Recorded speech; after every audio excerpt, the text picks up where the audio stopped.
بسم الله الرحمن الرحيم. قال رسول الله صلى الله عليه وسلم: إن مما أدرك من كلام النبوة الأولى إذا لم تستحي فاصنع ما شئت. صدق رسوله النبي الكريم. زما ډیرو عزتمندو سامعینو، د سبانۍ ورځ 8 مارچ په دنیا کې د خواتینو په نوم باندې خلک مناوهي. هغوی دا خبره کوي چې مونږه زنانو له حقوق ورکو او زنانو حق دی او دا دی او هغه دی. په دغه بنیاد باندې هغوی دا ورځ مناوي. مونږ دا خبره کوو چې زنانو له حق خو قرآن ورکړی دی، اسلام وله حق ورکړی دی او ډېر لوی حق یې وله ورکړی دی. او د هغوی دا حق مناول د زنانو په طور باندې دا داسې دي لکه نور وي او سره غرمۍ او سړي ورته ډیوه لګولي. نو ظاهره ده چې د دې ډیوې څه حیثیت نشته دی چې اسلام موجود دی، قرآن موجود دی او هغې چې کوم حقوق ورکړي دي د هغې په موجودګۍ کې کفر راپاسي او وایي چې موږ وله حق ورکو. نو دا ډېره زیاته یو کمزوري خبره ده. زنانو له حق شریعت ورکړی دی او ډېر لوی حق یې وله ورکړی دی. د حیا په حوالې سره یو څو خبرې زده کوو چې حیا څه ته ویلی کېږي. نبی کریم صلی الله علیه وسلم د حیا متعلق فرمایي چې الحیاء شعبة من الایمان. حیا د ایمان یو لویه شعبه ده، یو لویه څانګه ده.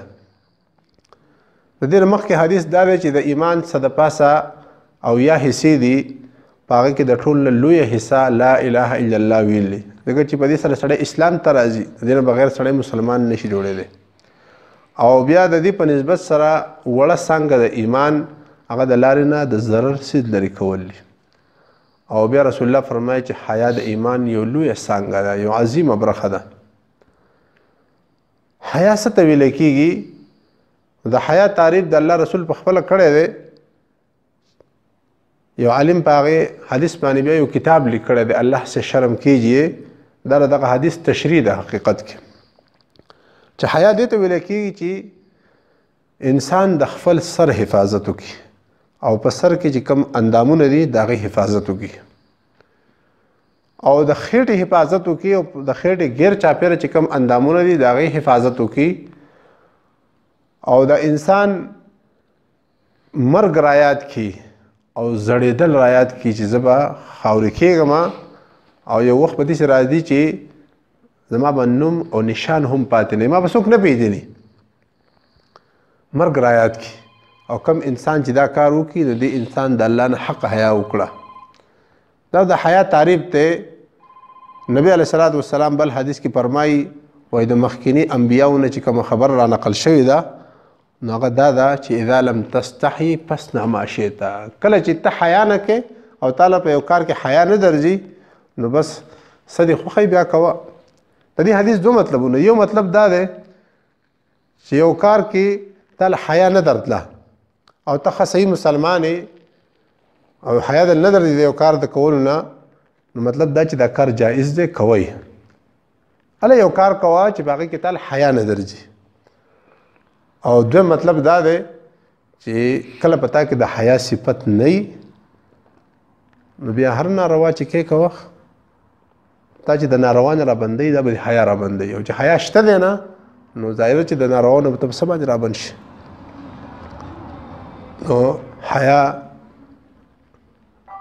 دا پکار دی چې موږ ځان کې خپله کړو، ځان کې راولو.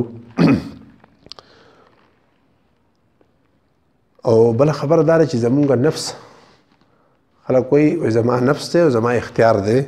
نو زمونږ نفس هم زمونږ نه دی او زمونږ اختیار پې نشته دی، د الله مونږ را کړی دی. دا نفس هم الله پیدا کړی دی او د دې خوراک، د دې څښاک، دې دپاره د هوا ضرورت دی، د اوبو ضرورت دی، دا ټول ضرورت الله مهیا کړي دي. دا نفس په هم د هغه ذات د مرضۍ مطابق استعمالو. کوم ځای کې چې هغه استعمال کا هلته به استعمالو.